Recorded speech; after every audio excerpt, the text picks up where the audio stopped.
Good morning. Do you hear me? Morning, Tracy.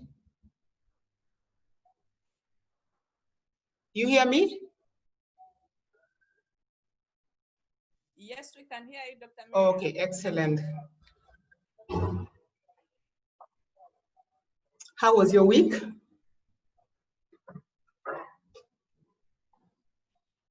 Say that again. I'm saying, how was your week? My week was okay. That's good.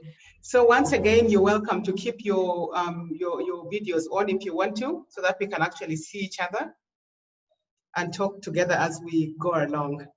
So I know we have some newcomers joining us today. I see Provia. Provia, you were not with us last week. Welcome. Thank you. You're welcome. So let me share my screen so that we can start. So those who are already here, make sure you have your journals ready. One of the things that we have been learning to do is writing, because who remembers what we said about writing last week? Those who were present last week, unmute yourselves and tell us, what did we talk about writing last week? Tracy, I know you were here last week. What did we say? Good morning. Good morning. I remember you said research has proven that when you write something, you remember. Yes. Okay. Yes, so Tracy is right. We talked about research that has been done, compared students in the same class. One group of students were told for the whole of that semester or that term to take notes using their computers and laptops, while the other group was told to take notes using pen and paper. And then when they assessed their performance at the end of the term, they found that those who took notes using pen and paper actually performed better than those who took their notes using computer. So they believe there is some kind of link that happens between the mind and when you actually do write something down. Anyone else remembers? We talked about something else. We talked about the open loop. Who remembers what we said about the open loop? Brenda, I know you were there last week. You want to share what you remember?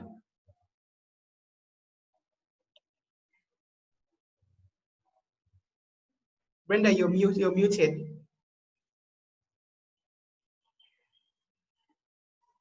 Brenda? Miriam, which Brenda? Brenda Piloy, I see only one Brenda. Yes, Brenda, what do you remember about the open loop phenomenon? I was on and off, so I might have missed that section. Louder, please. I was on and off, so I think I missed that bit. You missed that bit, okay. Anyone remembers?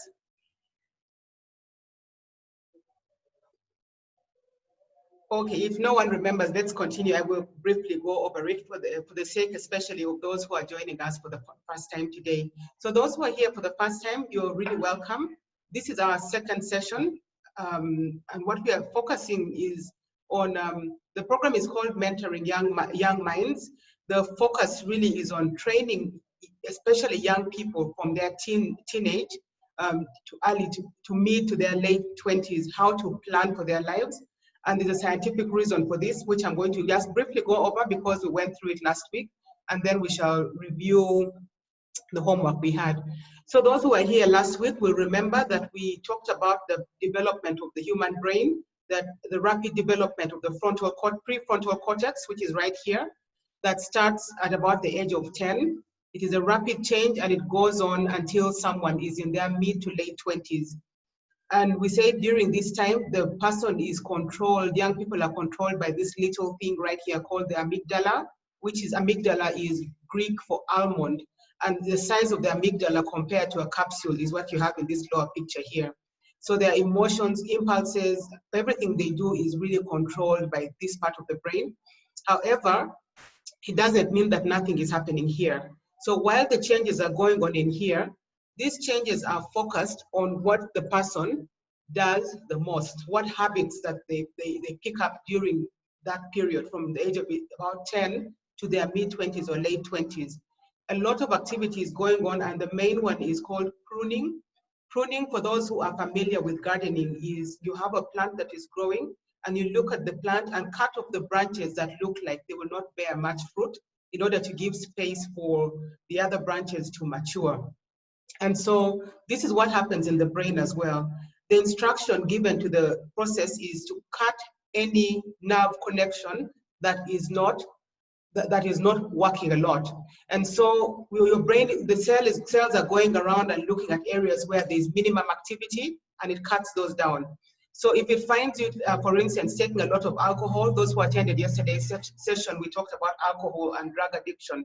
It finds that you picked up this habit, you're stealing, you're very sexually active, you are lying, you know. So those are the habits that the brain is going to think are important, and it's going to preserve those connections, and those connections will be insulated. It's a process called myelination, and they'll be protected for life.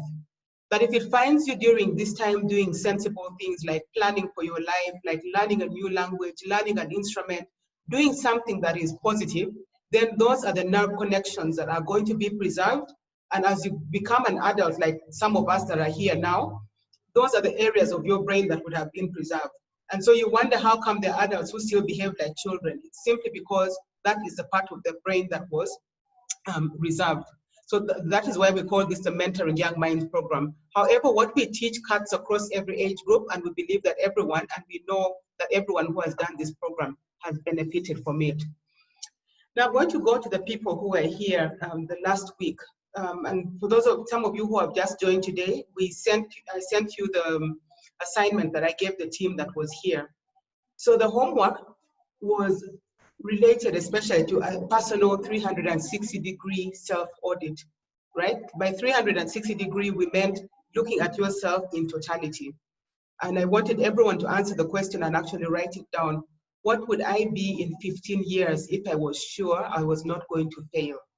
And then 2, what are my goals, my strategic goals towards that 15-year dream in the next 5 years? Where do I need to have reached in the process of reaching that goal?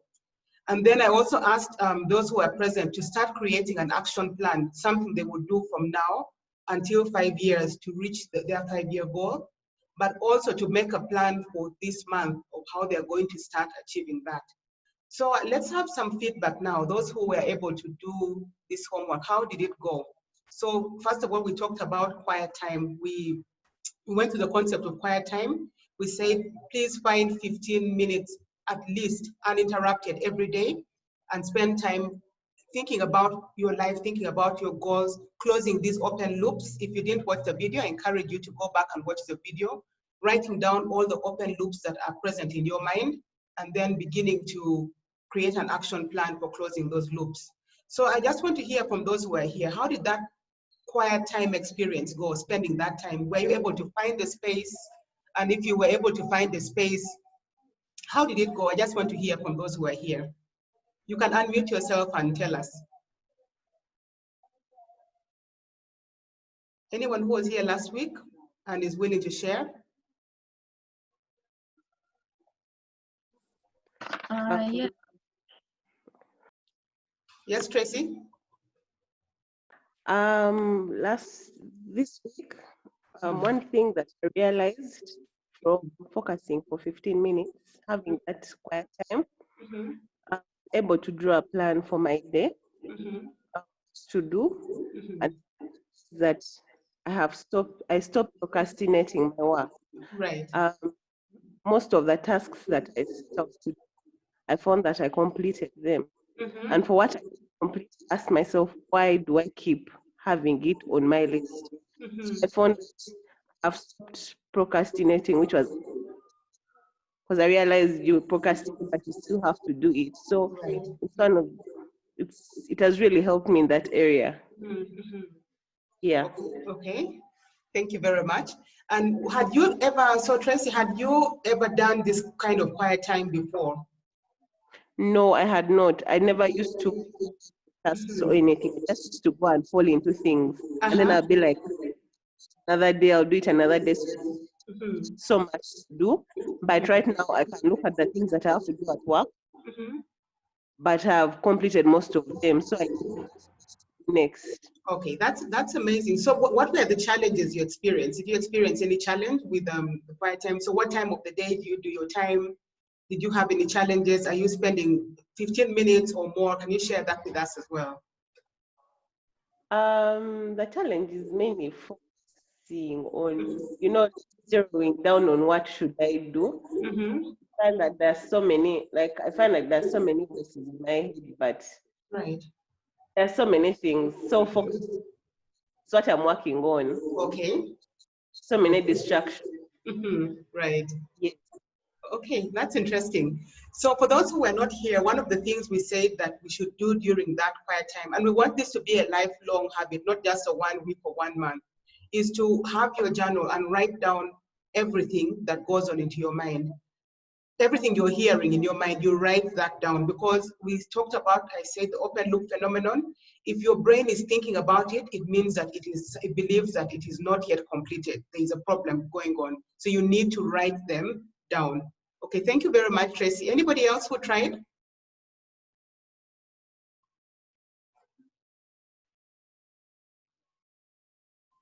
Anyone else who is willing to share the experience?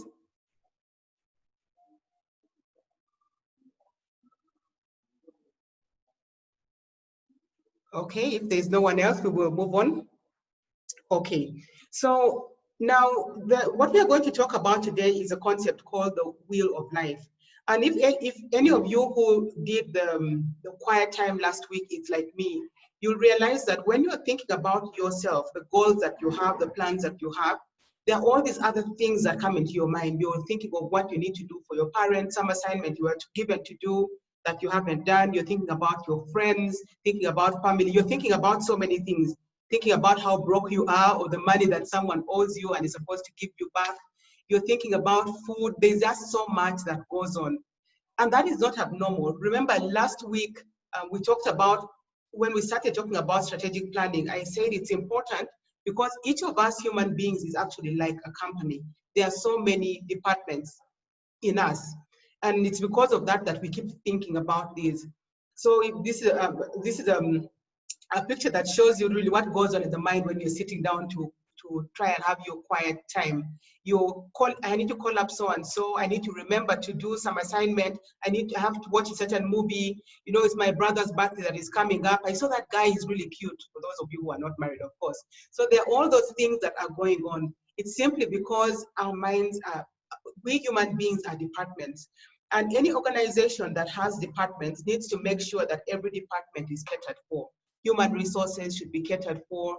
If it's in a school, the students need to be catered for. Food has to be catered for, the finances. It's because we all have those departments. And for as long as we are not looking after a particular department, then the body is not going to be complete. An institution cannot expect to survive just by looking after a few departments and ignoring some. So just like the body, if the eyes are sick, you cannot say, oh, my eye is sick, but the rest of me is fine. The whole of you is actually not fine when one part is not fine. So I just wanted to look at this picture. So if you went to a restaurant and you ordered a pizza, they tell you we have this huge, beautiful specialty pizza, and you order a pizza, and then this is what they bring to your table. How would you feel? I want people to tell us, how would you feel? Yes, Provia? Provia, unmute yourself. Yes? Annoying because from the picture that I know, it's a rounded shape, like with all the contours. So I would really be annoyed that what they have brought is not what I ordered for. Okay, so Provia said she'd be upset because she ordered for she expected a round pizza and ended up getting this kind of pizza. Brenda, your hand is up. I'd feel disappointed. Mm-hmm. And why would you feel disappointed? Because my expectations are not met. Mm-hmm. The previous speaker said I expected something round and large. Mm-hmm. And this one looks like part of it has already been eaten and it's left over. Right. So Brenda says she feels when she looks at it, she even thinks someone was munching on it. So even if they tell you, this is how we present pizzas in this place, you look at that, your mind is expecting something else, and that is what you get. So I believe all of us who love pizza, this is what we would expect. The expectation is a well-rounded, pizza. And then we've ended up getting that. But what is interesting is that our lives are not too different. I just want someone to volunteer and tell us, what would you call a balanced life? Well, for yourself, what is a balanced life? Well, we can go back to it and look at the pizza as we answer that question. What would you consider to be a balanced life for yourself?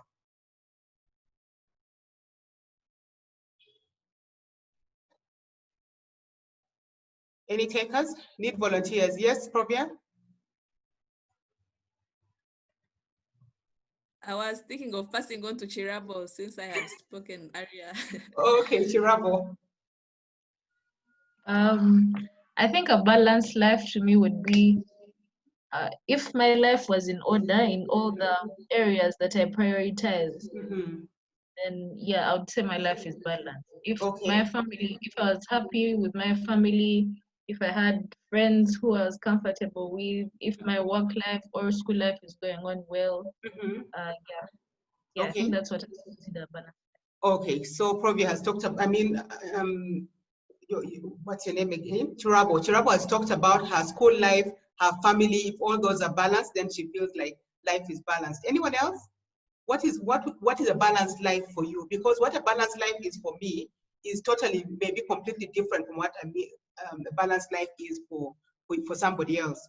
Joanita, what would you consider as a balanced life for you?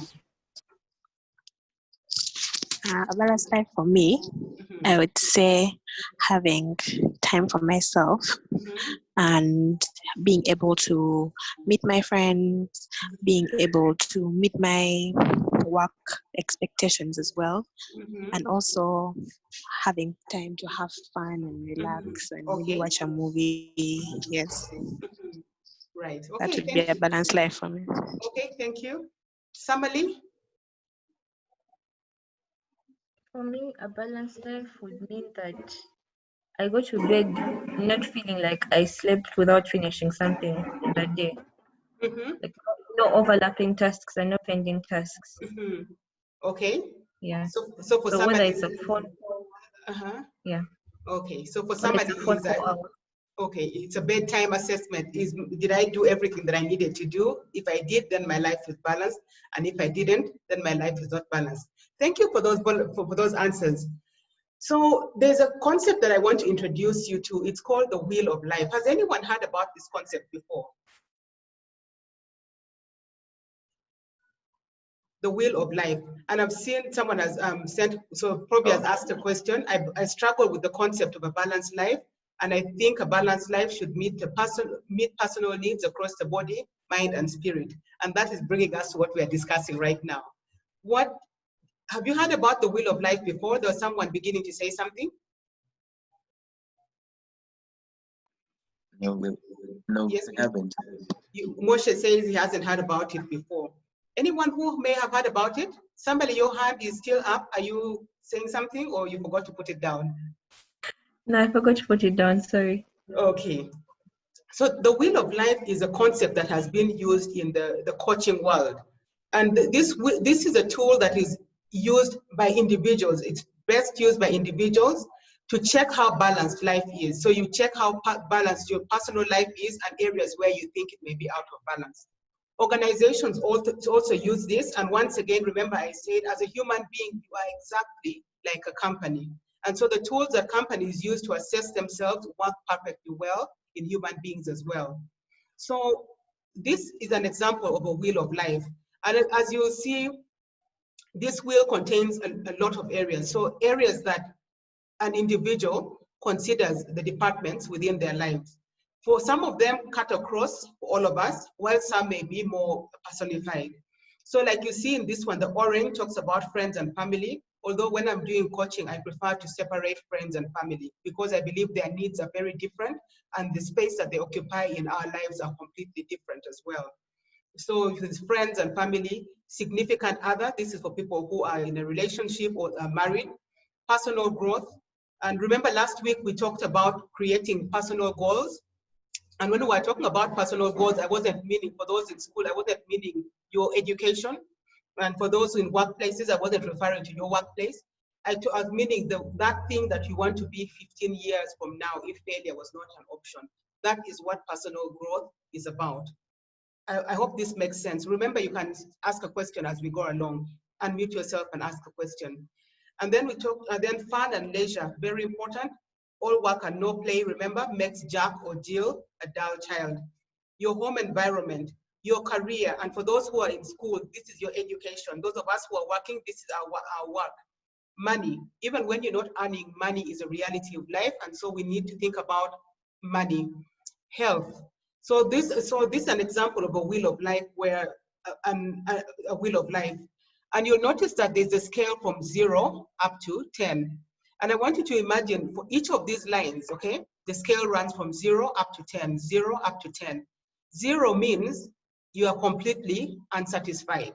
If you give yourself a score of 0, it means you're completely unsatisfied.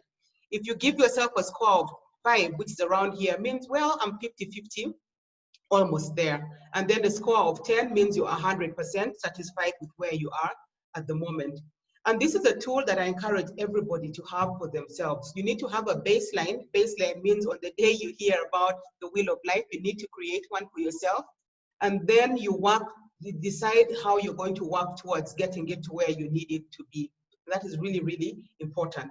So in the next step, we are going to go through how to create one, and I'm going to invite you guys to do one for yours as a group and then for yourselves. So these are just some of the rules. Each line starts at 0, I've talked about that, and goes up to 10, which is 100% satisfied. For each line, you draw a line, for each area, you draw a line at the level of satisfaction. Let me just show you that. So for instance, if we looked at personal growth, and I looked at the goals I've created and think about where I am now, and I'm like, okay, I think I'm at a 50%. Then I would draw the line right here, and we're going to have a demo. Hope that makes sense. Then the rules that you need to follow are, you need to follow your gut. The first number you think about. So for instance, if I think about my relationship with my friends, the first number I think about is the correct answer. This is not about where you want to be, but where you are right now. You need to have a baseline. Just like we did with our phone reviews last week, we agreed we need to have a baseline, which is our normal behavior. And then, so once you have got that number, you just draw a line along the segment where it should be. So let's do a demo. I'm going to ask someone to volunteer to do the annotation. I'll do one, and then I'm going to hand over the ability for annotation to one of you guys, and you'll do the lines on behalf of all of us. Let's start, we're assuming, okay? So let's start with money. Can I have a volunteer tell us where they are in terms of money on a scale of 0 to 10? Just give us any figure.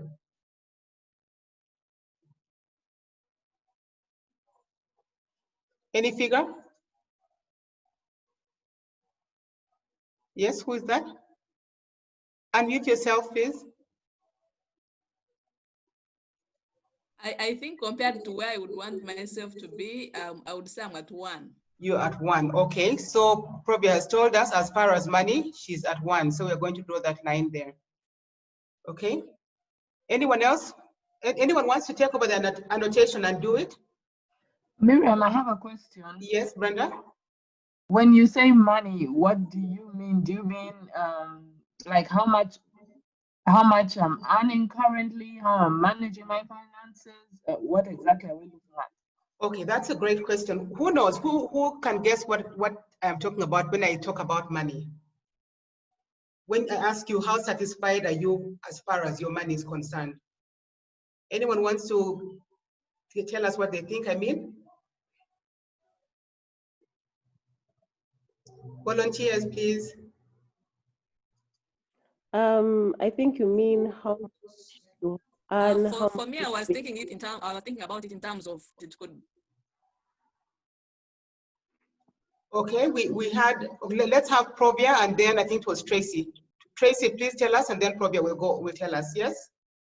I think you mean how much you have in savings, how much you have in assets, all that. Okay, okay. Thank you, Tracy. Probia, what do you think? It was in the same direction. It was the same direction. So when I mention money, I actually mean finances. So how happy are you with what you're earning? Those who are not working and earning money, the pocket money they're giving you, how happy are you with that? How happy are you with your saving habits? How happy are you with your spending habits? How happy are you with where you are right now in terms of your finances, considering where you want to be? So it's everything that has to do with your finances, your saving, how the money is coming in, how the money is going out, and how you are saving. So everything regarding your finances. So it's not only how much you're earning, it's about the whole. You need to look at it holistically, because your money contributes to several areas of your life. It may be part of your, you may need money for the goal that you've set out for yourself. You may need money for your day-to-day activities. So as far as money, finances, where do you fall? And once again, the first number that comes into your mind is usually the correct one. And the reason for this is we go back to the theory of last week, the open loop theory.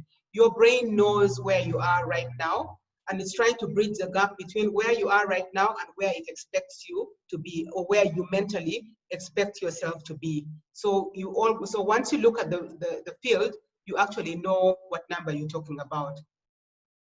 Emma, can you ask your question out, please? Emma is asking a question on the chat.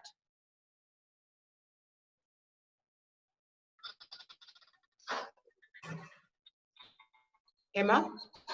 Hi, no, sorry, I was just giving a contribution to, can you hear me? Yes, we hear you, Emma. No, I was just giving my contribution for financial. You're welcome, you can say it out. I was just adding something to financial management. Mm-hmm. You can say it out so we can all hear. No, I was just also saying, yeah, so I think it's just your overall financial management, like you've said. Also your net worth, think your net worth. Right now, if I were to ask how much your assets, your liabilities, what do you owe, what do you have enough money to cater for your current needs, for your future needs, for your loved ones? If you are to leave, like God forbid, if you are to die right now, do you feel like you have something that you can leave your loved ones? So all that. Exactly. So once again, it is a total picture and it differs from one person to another. If I have dependents, I have children and I have relatives I look after, my financial needs may be completely different from somebody else who doesn't have those responsibilities. However, that person who doesn't have those responsibilities may have bigger goals. And because of that, you may find that their financial satisfaction is different, simply because even if they don't have visible needs that we see around them, they actually have goals that they feel they have not yet reached as far as they are financially. So once again, the number that comes to your mind is actually the correct number, because mentally you have been thinking about where you want to be. This 15-year goal we talked about yesterday, you've been thinking about it, so your brain knows it, and your brain therefore knows the difference between where you are currently and where you hope to be. And the figure it's going to tell you is actually the true level of satisfaction. So let's move to the next one. If we have no one to volunteer the annotation, I'll continue doing it. Studies, can someone give us a figure? Where do you think you fall from 0 to 10, or career? So for those who are in school, this is your studies. Those who are in the workplace, this is your career. As far as where you are right now and where you hope to be, where do you fall? Can someone give us any number? If it's 10, 0, 1, whatever it is. On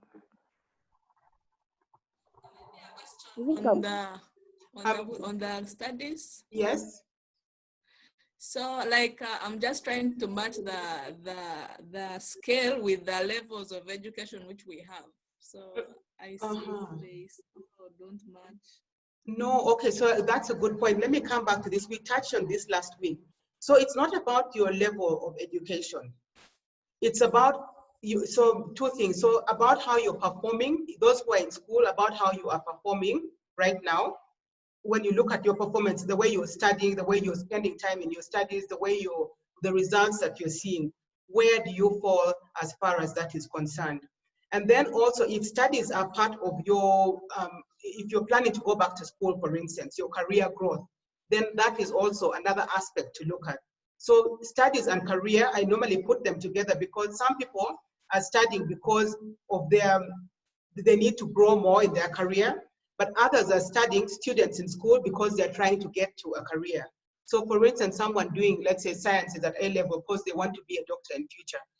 Actually, at that point, that is your career. As you are a student, and therefore that is your career.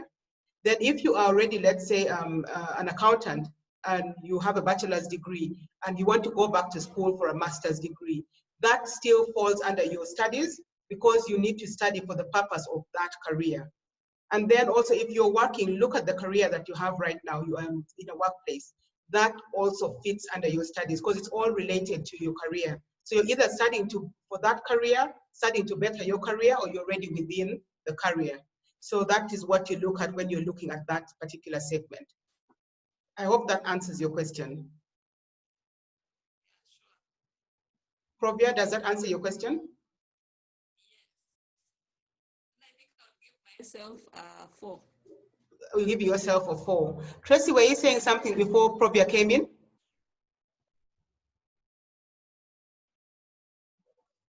Okay, we'll give it a 4. So there is the science of annotating. Just a minute.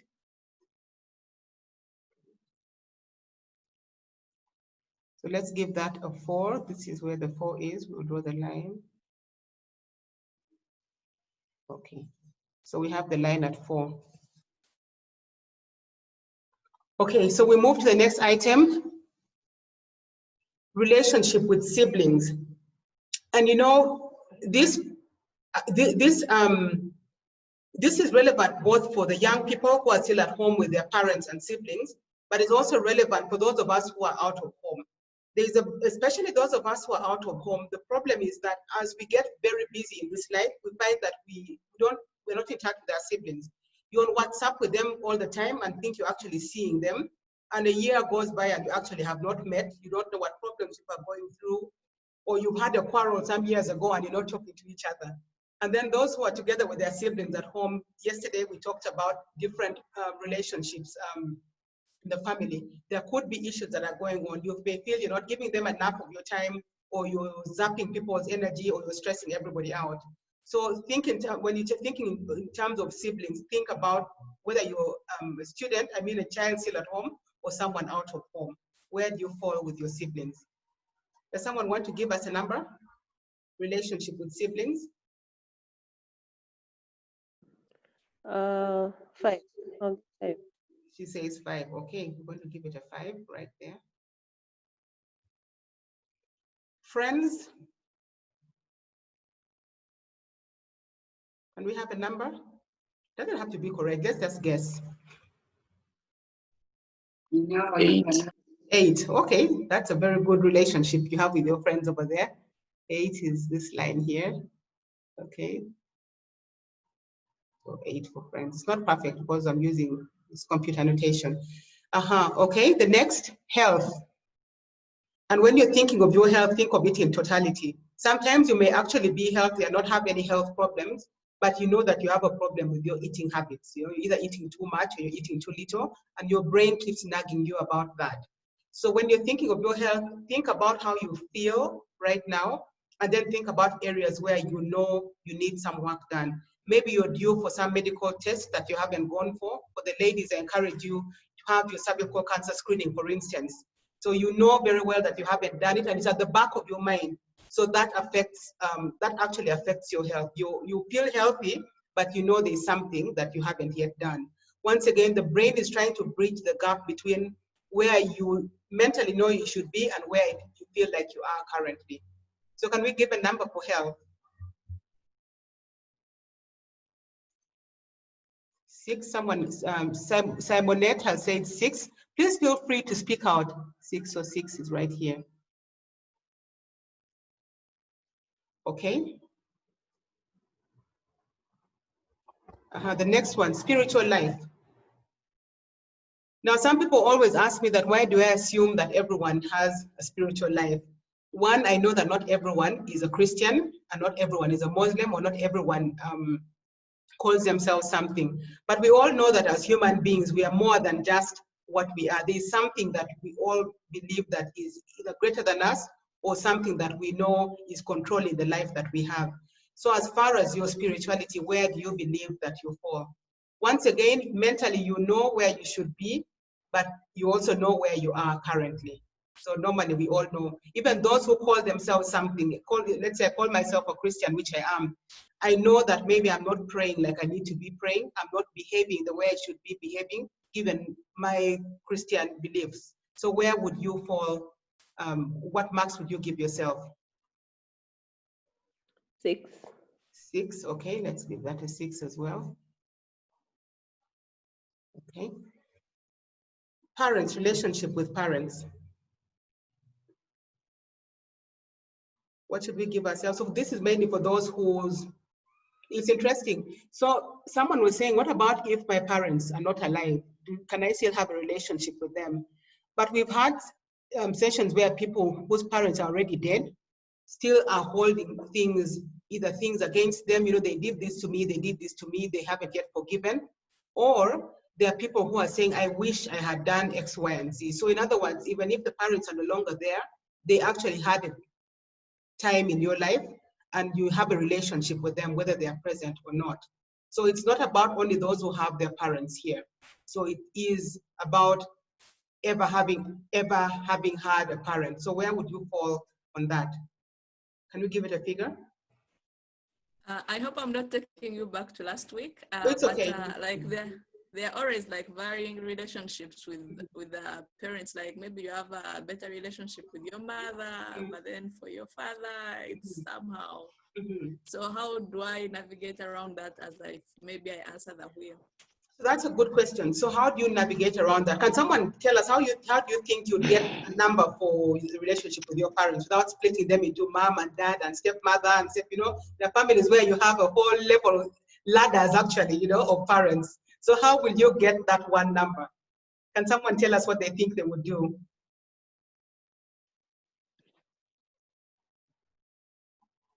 Anyone? I think you can pick out how you want to relate to them and analyze how you actually relate to them and use that as a basis. Okay, thank you, Emma. Anyone else who wants to try? Okay, so for this area, so once again in your mind, you know that you know where you fall. You know that with my mom, it's at 100%, but I know with my dad, there is a gap. Or I know that with my stepmom, there is this gap. In your mind, you actually know when things are not okay. I mean, just think about it. And that's why we're encouraging the quiet time every morning. You actually will be able, because you know what is happening. There's that open loop that is not closed. So when I ask you about your relationship with your parents, if it is good with one parent and not with the other, automatically your brain tells you it is not at 100% because there's that gap in the relationship that is there. Problem, am I lying?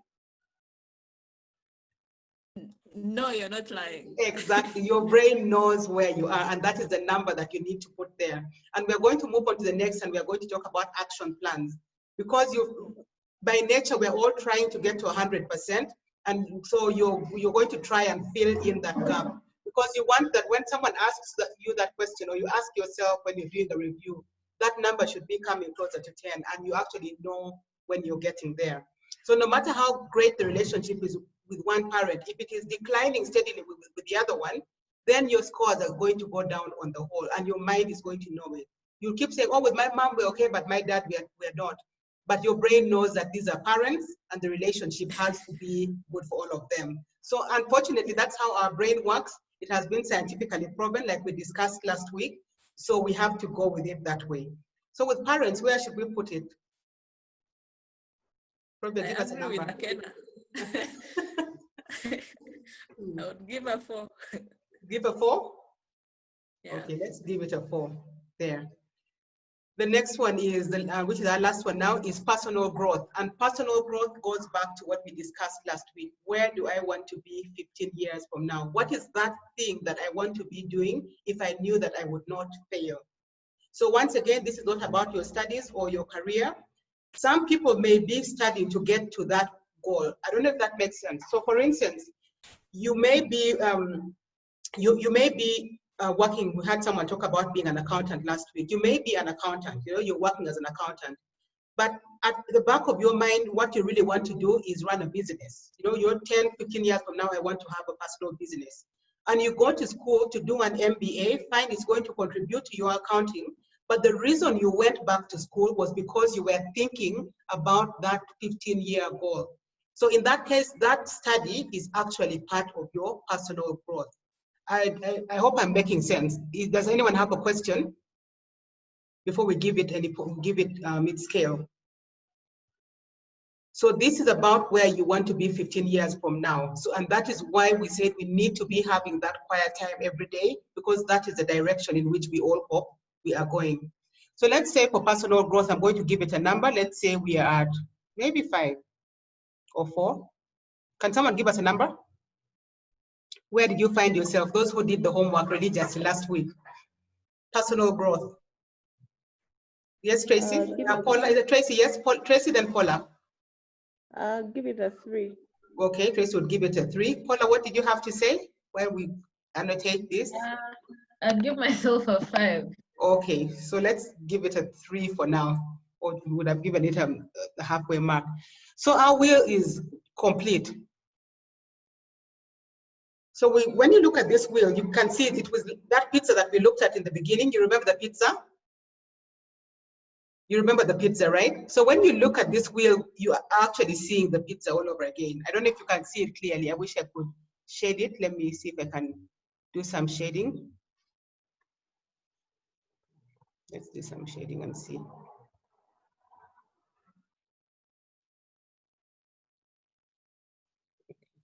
I know I'm going all over the place, but you can see what I'm talking about, right? So that pizza that we looked at that was Brenda thought was even half eaten is really what we are seeing here. And once your life is like this, then you know there are lots of open loops in your mind, because you know mentally where you need to be. You need to be, you feel and you know you need to be at 10 for everything. But this is what your life looks like. The only problem that most of us have is that we've never taken the time to actually sit down and create our wheel of life. And so there are all these open loops running around in our minds, and we don't know how to act on them because we actually cannot visualize them. And so it's really important that you sit down and actually spend some time and draw your current wheel of life, which is really your baseline, to help you understand why is it that there are all these things that are going on in your mind. How can you make a difference? How can you fill in the gaps that are still there? Someone had a comment in the chat. Probably says it looks like the pizza that she was annoyed with. And that is, you will be surprised that a lot of people have their lives looking like this. You'd be less annoyed if your pizza was at 8 and 7 and 9 for all the sectors. But when we have a lot of 1s and a lot of 2s, then it is actually a big problem. We most of the time don't know it because we've never visualized what our wheel of life looks like. Normally in the longer program, we actually spend like a whole day focusing on the wheel of life. But for this one, remember it's a 1-hour program, we need to move on. Okay, let me remove these annotations. Just a minute.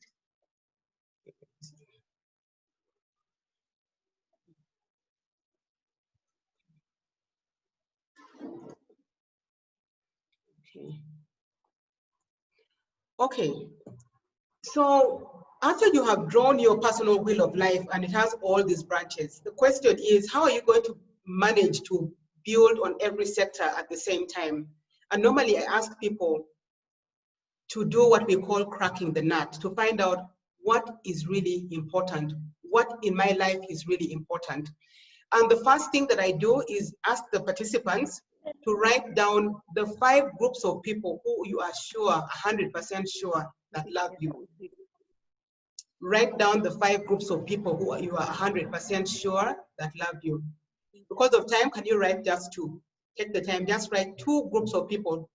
Groups, I mean, you can say parents, but parents and siblings are not the same. So parents alone, siblings alone, if you are sure they love you, that is, your friends, whatever it is, just write at least 2 for now. And the question I get asked often is, how do you know that someone loves you? The people who love you are those people whose lives will not be the same if you die today. Just think about it. If you die today, who are those people whose lives would not be the same again? The church, by the way, may be full. The funeral may have 1,000 people. But most of those people have been to funeral services and people on WhatsApp during the mass, you know? So you need to think again, which are the people who are not going to be checking on their phones when they come for my funeral service? So those are the people who actually love you. The next thing we are going to do, I want you to think about this, your eulogy. You know what a eulogy is, right? It's that story they tell about you when you have died. However, I want you to think about the private eulogy that each of these 5 groups of people would write about you. What is the private eulogy they would give? And the question I get asked is, why private? I'll tell you a story that actually happened. There was a lady who lost her husband, and then during the funeral, not just before they bury, the funeral is usually outdoors in the tents. Everyone was getting up to give a speech, to give a eulogy. They talked about him being a nice man, how he cared for the community. This man was a pillar of the society. Everyone was saying that. The priest said that, the LC1 chairman said that, his friends said that, everyone. At some point, the widow got up and she walked to the coffin. And she looked in the coffin, and then she came back and said, you people, I actually thought I was at the wrong funeral. All of you know very well that this man used to beat me. My family used to go unprovided for. We were suffering. And now you're all standing here and telling us about the good things that he did. I actually thought I was at the wrong person's funeral. So by nature, especially in the African society, we want to talk about only the good things that people have done, even when we know at the back of our minds that they were rotten people. So normally your public eulogy is going to be very nice. But I want you to think right now, because you know yourself. And if you don't know yourself, we're going to go back to our quiet time and ask yourself, for each group of these people, what would they say in truth about me if I were to die today? Are they going to say I was caring, I was loving, I was helpful, I was an aspiration to other people? Was I a blessing? What are they going to say about me? Each of those groups. So you're going to have, if your parents are one of the groups, what my parents would truly say about me if I was to die today. My friends, if your friends are one of the 5. So I want you to go to each of those groups and write the truth. What is that truth? Because you know yourself, right? If these people knew me as well as I know myself, what are they going to write? And then after you've done that, I want you to write, what would you want them to say about you? I hope you get the difference. So there is the now, the you who is right now, what would they say about you? And then what would you actually want them to say about you? What would you like them to say about you? And when you have those written down, then you will know the areas where you need to change. So 1, you've identified the most important areas of your life. 2, you have decided what the issues are concerning you now as far as those groups. And then 3, you know where you want to be. And that is how you can begin to create a platform for which you're going to make your actions. Is there any question before I move on? Simon and Oketta, I see you unmuted. You have a question, Simonette? No. Okay, so we'll move on. This next slide shows what we call the big rocks. And it's also part of how we determine what is most important. And I'm going to send you these forms that are proper. You can see this one. I just took a screenshot of what we have. But I'm going to send you the forms, and I'm going to need each of you to spend time and to fill them up. So part 1 asks you the current, what are your current, it is about the current time and priorities reviews. So you have to ask yourself, where or on what do I currently spend most of my time? So you have to make a list as these things come into your mind, you write them down. So what are the things I'm spending most of my time on right now?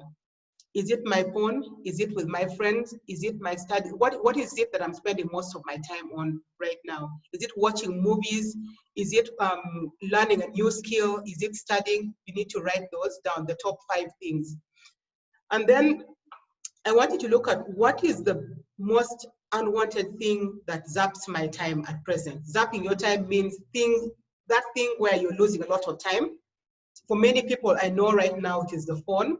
For a number of people, it is a relationship with somebody. Sometimes you know that the relationship is not a good relationship, but you're right there in that relationship, not feeling good about yourself every time you are back home. So what is that one biggest unwanted thing that is taking away my time?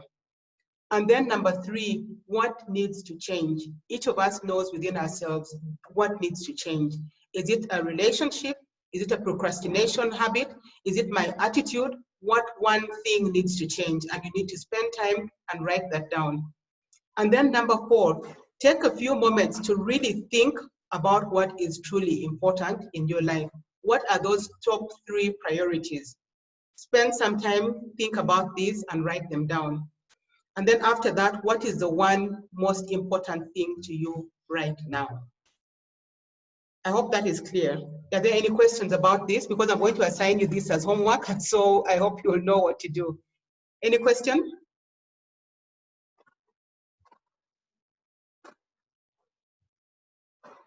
Okay, I'm going to move on then. Now, the other thing that you're going to do as your homework, I'm going to call this homework 1, is to fill in your wheel of life. I'm going to send you once again the CARE360 wheel of life form, so you can complete that for yourself. And you're going to write each area of your life. There are some which I'm going to put there because those are compulsory for you to have. And then you're going to, like we did in the earlier slide, each of you is going to create your current wheel of life. Once again, it is not about where you want to be, but where you believe that you are currently.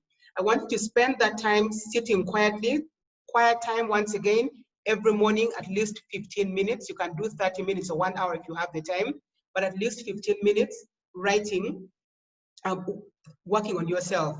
So you're going to fill in your wheel of life. And the one I'm going to give you has a space for action, like you can see in here. Because I want, when we meet again next Saturday, that each of us has done something in each of those areas. So you're going to write 1 or 2 actions for each of the items. So if you've thought about your career and you've given yourself a score of 6, like we did earlier on, and for students, career also means your studies, and you've given yourself, for instance, a score of 6, I want you to write the action that you're going to take to make the change this week. We're going to do the same with our personal finances, our health, our family and friends. Once again, we are going to split family and friends. Your significant other, for those who are married or in relationships that are significant, you're going to also scale yourself and put 1 action that you're going to do this week. Remember, once again, each of us is a full company. All these are the departments we have in our lives. And when one department is not being catered for, the whole institution is weak. So that is your homework for this week. The other homework for this week is to determine what is really important. We've already gone through that, determining what is really important. You, once again, you write down those 5 groups of people who are really important to you, the people who are actually, who you know that actually love you and whose lives will not be the same if you die today. You're going to write currently what they would write about you if you were to pass on. And then you're going to write down what you wish they could write about you if you passed on. I'm going to, like I said, I'm going to send you a CARE360 form that has the big rocks. And I again ask you to spend time to sit down and determine what are the big rocks in your life. The things that you're spending a lot of your time on, the thing that is wasting your time, that one thing that is wasting your time, the thing that needs to change, one thing at least that needs to change, your top 3 priorities, and the one most important thing to you now. Okay? And then as we come to a conclusion, we shall go back to the phone tracker that we worked on last week. Did anyone track their phone usage, those who were here last week? I want to have some bold volunteers tell us about their experience tracking their phone usage. So for those who are not here last week and haven't had a chance to watch the video from last week, we've talked about the problem that the mobile phone is now. It is a main detractor from our lives, really, from our studies, from our families, from our goals. And so I recommended an app which has worked very well for me. It's called the Stay Focused app. And this app tells you how many times you opened your screen, how much time you spent on each app in your screen.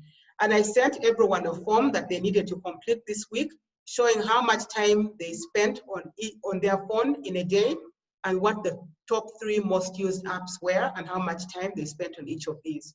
Those who have just joined us today for the first time, this is an assignment you must do in the coming week.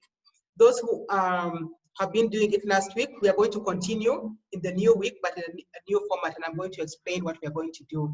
Did anyone actually track their phone usage completely or part of it? Tell us how this went. Those who were here last week, can we have someone volunteer to share their information with us? What did you find?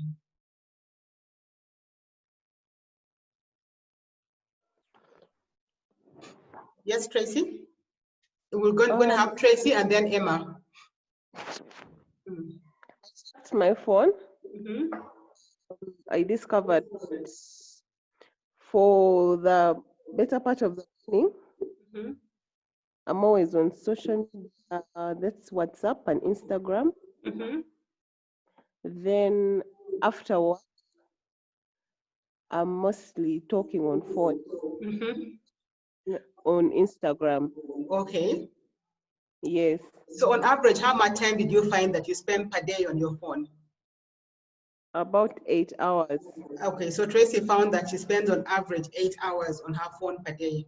Mainly WhatsApp, Instagram, and talking. And talking on her phone. Thank you for being bold and sharing the experience with us. Were you surprised, Tracy? Was this finding surprising or you expected it? I expected it, only that most of the time during the day I'm focused on work. Then to find out that I'm actually not, because I keep checking my WhatsApps to see if I have a message or something, or seeing people's statuses. Right. So you found that you spend, is it 8 hours per day or over the whole week? No, mostly per day. That was like average. Oh, okay, that was average. And that is a very strong point. And Tracy, thank you for doing that, because what we said, so for those who haven't done this, when you're tracking your phone usage for the first time, please do not change your phone use habit, because we want everyone to establish what their baseline is. How do you normally use your phone before you had heard this message? So if you, I want to ask Tracy a question. If I was to give you 8 hours, 8 unblocked hours, what else would you do with that? Imagine I took away your phone for 8 hours. What would you do in a day? What would you spend the time doing? I'd concentrate on tasks at hand, maybe, yes, mostly tasks at hand, like what I have to do. Right. Yes. Okay, thank you. So Tracy would concentrate on tasks that she has to do. So are you seeing how we easily lose time without even noticing what is happening?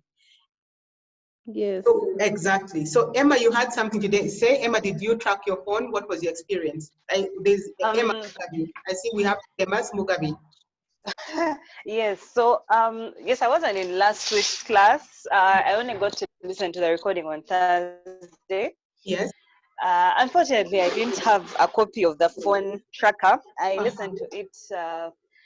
I downloaded it later on, actually, in the evening, just before I left for work.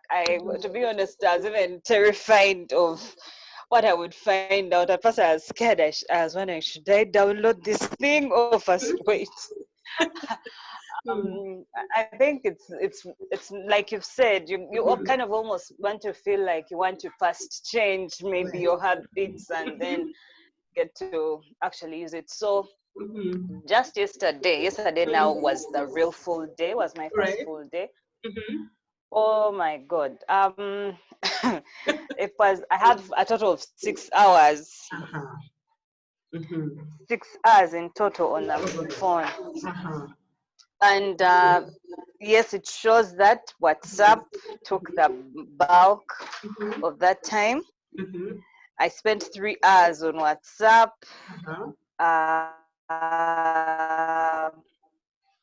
The others were, Netflix, but Netflix was downloading movies for the weekend, for the kids. Then Facebook.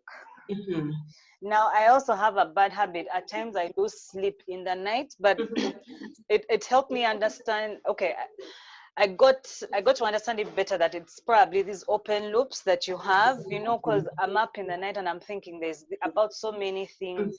But so when I fail to get back to sleep, I usually resort to my phone. So I get to Facebook and just look through, because I find that I just can't sleep. Right. So I think also that's what also contributed. So you see what I realized, of course, there's so many other things I could do, because there are some of those things that I'm like, this week, I want to maybe buy this, do this for the kids, do what, I thought that's because when I'm in town, but then I don't get to do them. I realized the week went by and I didn't do them. Okay. And yet, if you think about it, if I got these 6 hours and actually used it, So I found I did this for myself a year or so ago, and it was really about 2 years ago, very eye-opening. We're always swiping our phones and time is actually going. And I encourage those who have not done it, please do not change, like Emma said, she felt like changing her habits while she was tracking, because once again, your brain knows when there is something that is not happening right. It knows what you should be doing, it knows where you are. But please, let's not give into this. Let's actually do our baseline tracking to find out how we are performing right now, because that's the only way that you can actually make a meaningful change going forward. So for those who haven't done their tracking, please do the tracking, but I'm going to give an extra assignment. Now, I know habits normally are created by doing something over and over time, and it is hard to change a habit. There's a song I like which says it takes a little time to turn the Titanic around. It's not easy to turn habits around because there are nerve connections in our brains that actually are formed because of habits. And so it is not easy. So what I'm going to ask everybody who has tracked their phone usage, that app has the ability of choosing how much time you want to spend on a particular app, even browsing the different websites. You can choose how much time you want to spend in each of these. Now, for your top 3 most used apps, I want you to reduce that time by 20%. So for instance, if you find that every day you're spending 1 hour, which is 60 minutes on WhatsApp, reduce that by 20%, which means reduce by 12 minutes. Remove only 12 minutes. So you're going to set the app, the spelling of set is wrong, sorry. You're going to set the app to make you use WhatsApp only for 48 minutes maximum per day. I hope we are fine with that. Now, when you have freed up that time, so that is for one app, you freed up 12 minutes. I want you to write down a replacement action.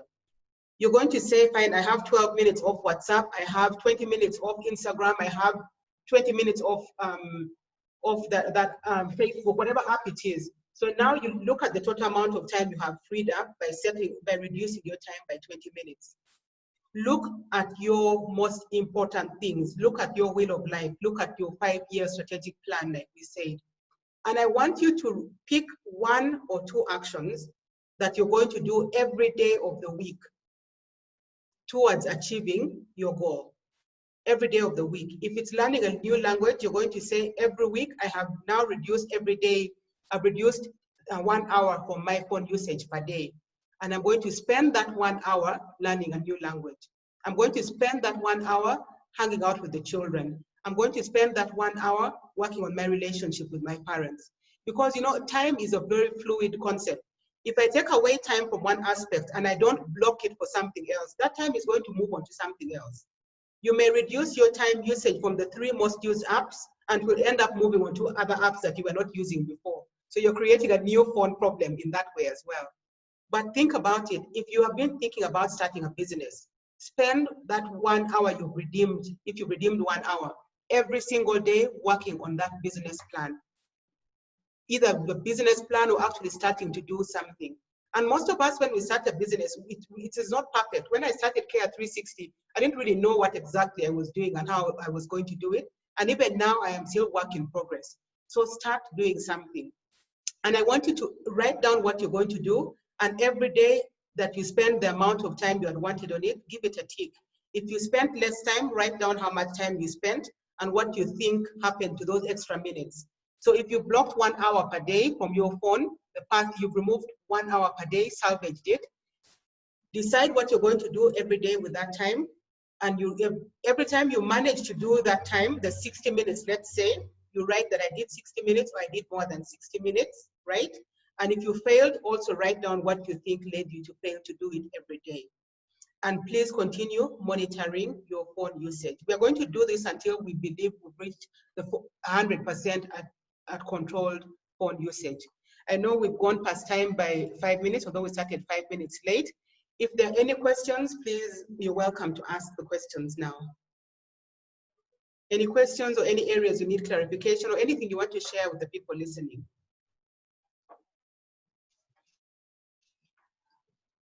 Miriam, mine is just a request for the phone tracker to be sent through on mail as well. Okay. when you send these other forms, please. Okay, I thought I had sent them by email, but if you haven't received them, I'm going to send them again. So I'm going to send all the tools you need for this week's homework, but I will send again the tool for the phone tracking. Yes, Joanita has a question. I was asking how you can program your brain to do like new habits. For example, if I want to start waking up at 6 every morning, but previously I was waking up at 8, but now I've tried like a week and it's not working. How do I set myself to wake up at 6 or 5 every morning, yet before previously I was not doing it? Yeah. Right. Okay, that's a very good question. And John, you're still within the age group where we showed a graph last week. If you didn't see it, just watch the video. The graph, the age group within which you need very little effort to get a lot of difference in your life. If you are deciding that you need to wake up, let's say at 6 in the morning, the first thing you do is set an alarm and tell yourself, guys, let's do this quiet time. You won't believe how much impact it will have on your life. You tell yourself that I have purpose, that I want to be waking up at 6 in the morning every day. And now that's going to affect the time you go to bed, because that also contributes to how easy it is to wake up in the morning. But whether you go to bed at midnight or at 10, set that alarm clock, put it far away from your bed so you don't hit the snooze button. And when it is 6 o'clock, get up at 6 o'clock. If you wake up a few minutes before 6, because you actually may, remember that you now have an open loop because you've been telling yourself you need to wake up.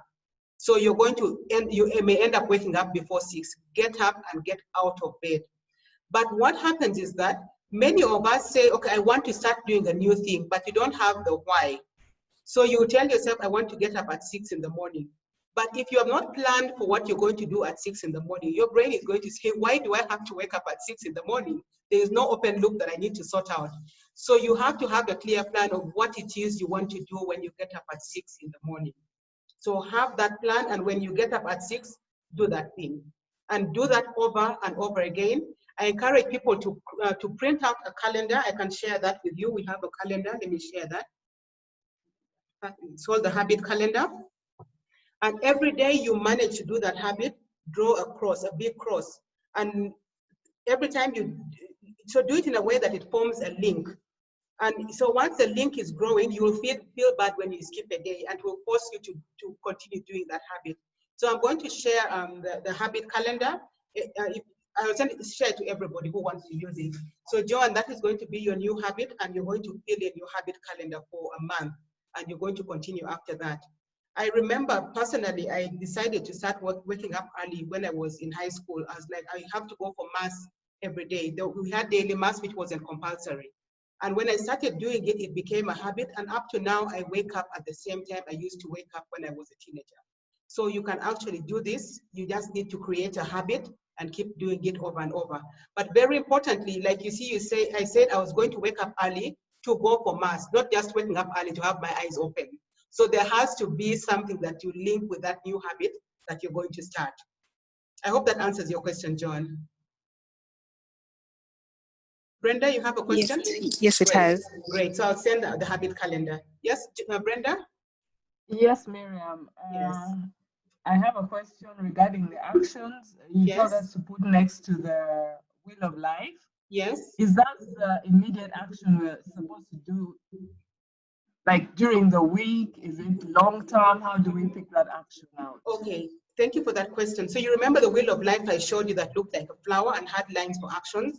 So I want you to write immediate actions, because if I tell you to put a lifetime action, you may actually never start and you may never learn how to implement your wheel of life.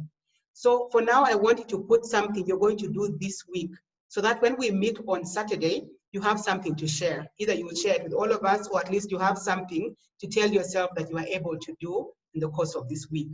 So I want you to put things that are actionable this week, because otherwise we may never actually learn how to implement our wheels of action. And also we may never believe that it works. So that is why I need you to do something that is actionable this week.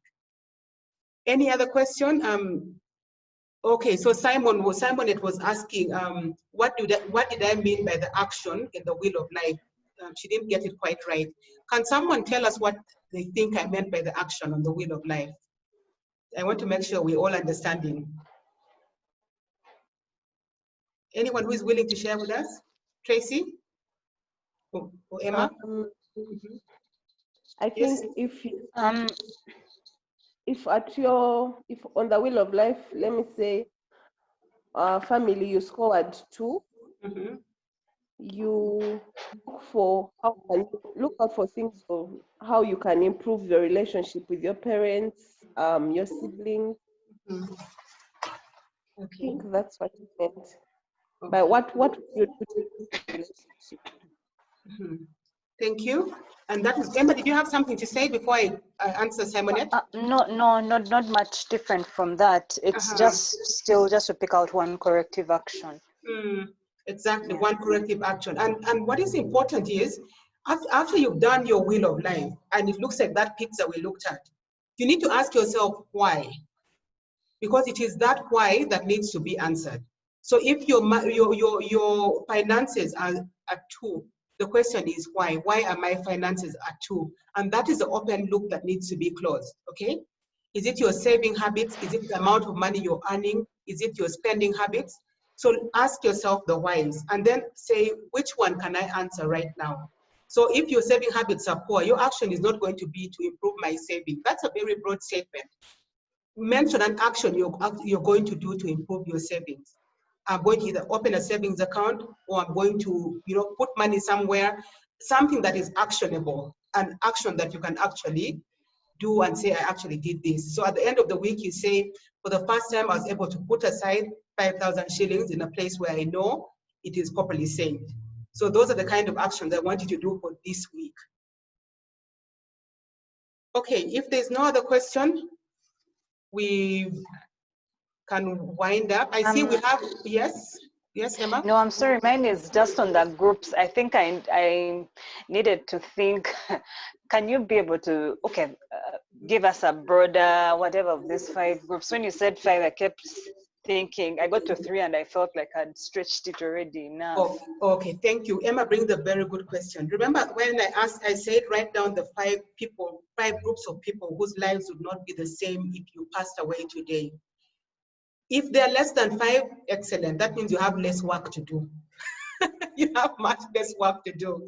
But if you can, so you can stretch them to 5, but usually don't go beyond 5, because then you're beginning to split hairs. 5 should be the maximum, because if you think about it, the relationships that we have are not that many, the key relationships that we have. So keep them to the number that they are, and you can actually further split them. So if your parents are the most important, then look at your mom, look at your dad. Some people have step parents, so look at each of them as well. If it is your siblings, then split them even further. Your brother, your sister, so you split them down further. If it's your friends, list out those friends that are in that group. So don't go beyond 5 groups. 5 is really the maximum, but for some people it's going to be 2, 3, like you said, Emma, and stick with that. If it's your children, then list out the children. With some people have found, especially those with children, there are children who are easier than others. So you find a parent has an excellent relationship with one child and they're struggling with their relationship with another child. So split down those people and say, what would my firstborn say about me? What would my secondborn say about me? And then you work out the relationships. You work out each of those relationships. So please don't go beyond 5. 5 is the max. Emma, thank you for asking that question. Any other question? We have a grandparent who is here with us. I don't know if she has anything to say. She's my mom, by the way, Helen. She's 66, so she's lived the life that she's where most of us want to be in future. So I don't know if she has anything to say. You're welcome to share with us something. Thank you, and hi, everybody. Hi. I'm just interested in hearing what you are going through. And if I could turn back my years, I would take everything that you are doing and practice it. Amen. As for now, I want to encourage you people to use this opportunity, and you'll be the one to testify how it has helped you. I'm very happy about it. Thank you very much. Thank you for giving me the opportunity. I've had problems with the network, but I'm happy that I'm. Great. Thank you very much for joining us. And thanks. Yeah. Thank you for joining us and for your words of wisdom. We learn a lot from you always.